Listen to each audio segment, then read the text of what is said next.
김상화 법원행정처장님께 질의하겠습니다.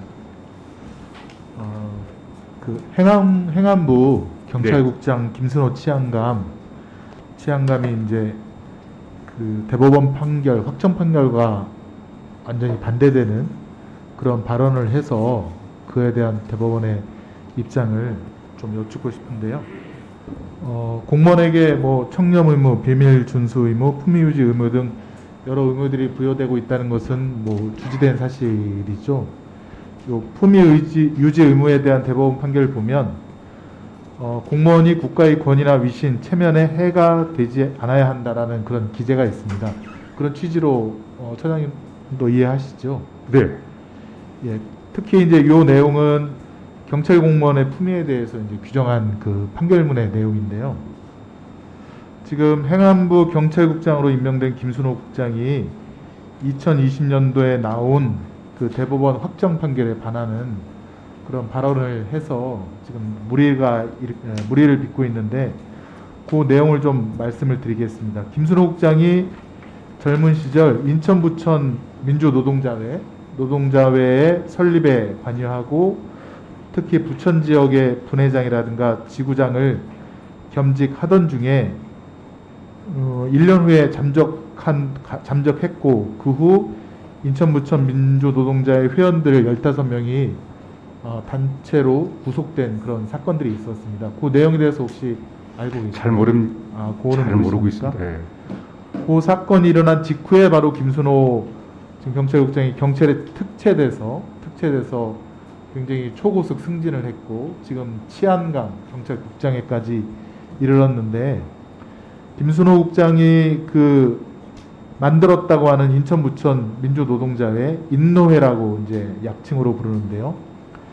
2020년 대법원에서 국가보안법상 이적단체에 해당하지 않는다. 인노회는 인천 부천 지역 노동자들이 경제적 정치적 노동자의 활동을 지원하기 위해서 설립된 대중적인 노동단체이다.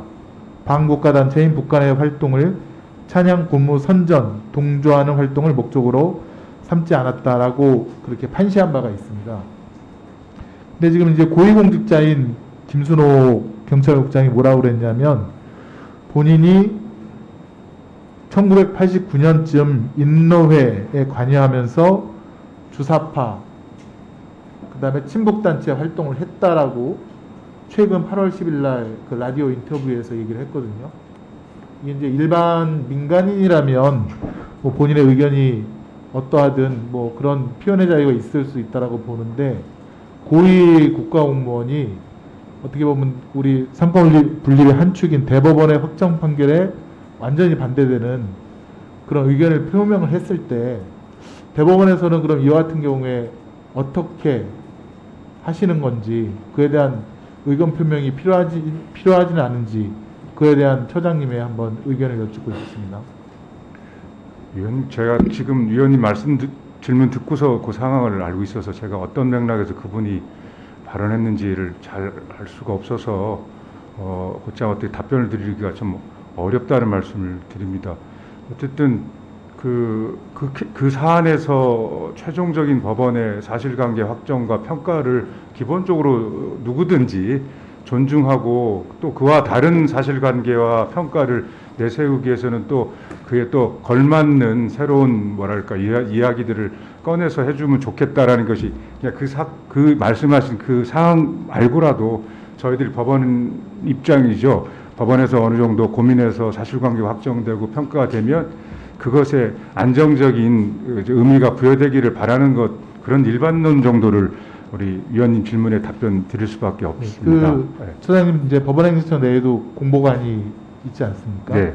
그러면 이제 대법원 확정 판결에 대해서 필요한 것은 국민을 상대로 보도 자료도 내시고 또 대법원의 입장도 말씀하시고 그러는데 이런 확정 판결에 뭐 일반 국민이면 뭐 그럴 수도 있는데 고위공직자가 대법원 확정 판결에 반하는 발언을 했을 때는 그것은 그렇지 않다. 왜냐하면 인노에 관련된 분들의 명예와도 관련되어 있고 그 확정 판결에 나오기까지 수고한 1, 2심 또 대법관 분들의 결정을 갖다가 어떻게 보면 이제 국민에게 오해를 하도록 흐리는 건데 그에 대해서는 좀 공보 활동을 좀 적극적으로 하셔야 되지 않는가 그런 생각이 들어서 질문을 하게 됐습니다. 네.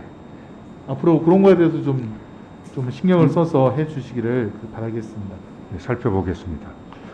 그다음에 지금 이제 그 검찰정법 개정 이후에 곧 있으면 이제 검찰정상화법이 시행이 되게 될 텐데요. 지금 법무부에서는 시행령을 통해서 우리 입법자들이 생각하고 있는 것보다도 부패와 경제 범죄의 범위를 굉장히 넓혀놓은 그런 대통령령을 예고하고 시행하겠다고 지금 되어 있습니다. 만약에 이제 검찰이 저희가 예상하지 못했던 것을 수사해서 기소를 하는 경우가 굉장히 많이 이제 사례가 나올 것 같고, 그럴 때 피고인들이 이거는 검찰 수사권 범위가 아니다라고 예컨대 이제 재판에서 항변을 할 수가 있을 것 같은데, 지금 법원행정처에서는 그거에 관련된 세미나라든가 논의를 시작하시거나 혹은 시작할 예정이 있으신지 묻고 싶습니다. 그렇지는 않습니다. 결국은 재판에서 문제될 가능성을 지금 위원님께서 말씀 지적해 주셨어요.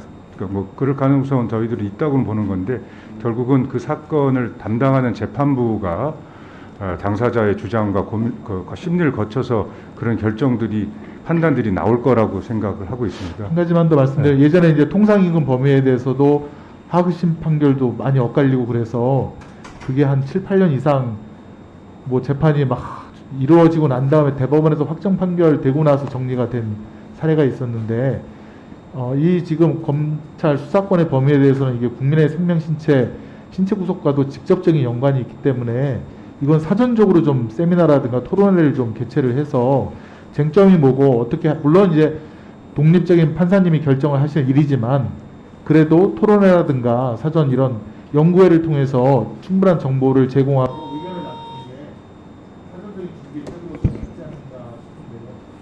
그걸 논의라도 해보시겠습니까? 일선 법원에서 재판부가 스스로 그런 고민이 필요하고 지원이 필요하다 할 경우에 자료를 제공하는 정도에 머물러야 하지 않을까라는 생각을 갖고 있습니다. 결국은 각 재판부가 독립적으로 판단해야 되고 신급 제도를 통해 가지고 판단 최종적으로 뭔가 걸러져야 될 문제이기 때문에 행정처에서 적극적으로 나설 수 있는 것보다는 일선 법원에서 고민하고 있는데 자료를 달라 한다고 할 경우에는 그런 지원 정도에 머물러야 되지 않을까라는 게 지금 저희 생각인데요. 어쨌든 다시 한번 잘 검토해 보도록 하겠습니다. 예. 다른 거는 재판 실무 혼란도 많이 계시고 그런 차원에서도 한번 생각해 주시기 바랍니다. 예, 수고하셨습니다. 다음 김의겸 위원님 질의해 주시기 바랍니다.